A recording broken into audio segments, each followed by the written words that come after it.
Isang matahimik na umaga. Ayan. Bisita mo na ng mga tanim. Medyo nabunuhan ng gumanda-ganda. Yan, asilaban pa ito. Pag uminit-init, basa. Ayan. Bagong tanim na talong. Naapakan pa ng aso. Sana mabuhay kayo para may gulay. Tapos sa mga sitaw, kakaabuno lang, payat pa. Payat pa, pero hindi pa natalab yung abuno. Kailangan dito ay danggaw na, danggaw. Kasi may mga mahaba na ang dulo. Ano na.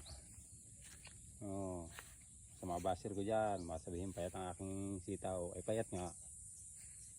Dahil kakaabuno ko pa lang yan. So, mararamdaman yan mga 1 linggo. Mga butil. Yun ang problema, may sakit na agad. Ano na, may sakit na agad. Ayan, yan ang tutudas. So ayan, yan. Gusto po, bata-bata pa meron ka agad. Ayan na, bata pa yun.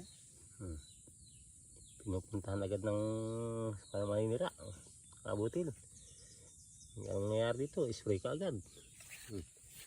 Wala oh. Bata-bata pa eh. Ang bilis pa naman dumami ang lahi ng mga yan.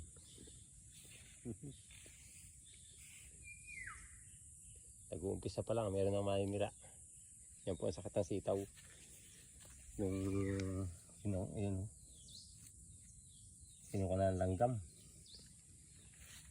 Kaya pag na-sprayan yan, patay din ka agad. Just for giliw. Yan ang sistema dito ngayon.